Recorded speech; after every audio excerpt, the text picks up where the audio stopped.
కూడా ఇవాళ పెట్టుకోవాలనే ఆలోచన వారికి కూడా వచ్చింది. కనుక నా ఉద్దేశంతో ఇవాళ సజ్జనార్ గారు కమిషనర్, అదే విధంగా ముఖ్యమంత్రి రేవంత్ రెడ్డి గారు ఒక చార్మినార్ దగ్గర ఒక మంచి కార్యక్రమం పెట్టారు. కానీ దాని ఇంకా 10 మంది ఇన్వాల్వ్ కావాలి.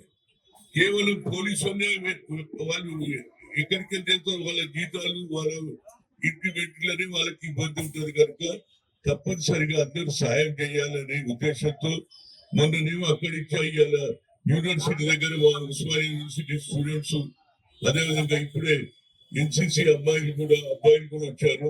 వారు ఒక్కొక్కరు తెచ్చుకొచ్చి హెల్మెట్ ఇస్తారు, నేను హెల్మెట్ పెడతా. ఇక మిగతా వాళ్ళందరూ అక్కడికి కూర్చొని ఈ ఫోటోలు ఇప్పుడు దిగింది సరిపోయాయి.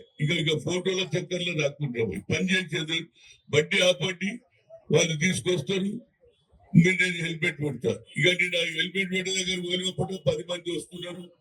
ఓడి ఇట్లా అంటాడు, ఓడి ఇట్లా అంటాడు. ఇవన్నీ ఉత్తరమై కొద్దిగా డిసిప్లిన్ గా పనిచేయదు. ఎందుకంటే ఉస్మానియా యూనివర్సిటీ ఇది హిస్టారికల్, ఎప్పుడు స్థాపమైనటువంటిది ఈ కార్యక్రమం. ఇక్కడ స్టూడెంట్స్ కూడా పెట్టాలన్న ఉద్దేశంతో ఈ కార్యక్రమం, స్టూడెంట్స్ కూడా హెల్మెట్ పెట్టుకోవాలన్న ఉద్దేశంతో ఈ కార్యక్రమం పెడుతున్నాం. దీనికి అందరు సహకారం కావాలి. తప్పనిసరిగా ఒక్కొక్కరు ఎవరైతే హెల్మెట్ లేకుండా పోతున్నటువంటి సైకిల్ మోటార్లు వాళ్ళు ఆపుతారు, మా ఎన్సీసీ స్టూడెంట్స్ వాళ్ళు తీసుకొస్తారు, నేను ఒక్కొక్కరికి పెడతా. ఓకే, అక్కడికి పోతే రోడ్ అంతా బ్లాక్ అవుతుంది. రోడ్ తీసుకొస్తారు, అరే హనుమంతరావు రోడ్ అంతా బ్లాక్ చేస్తుంది అనేది మళ్ళీ ఒక కొత్త ప్రచారం అవుతుంది. కాబట్టి ఇది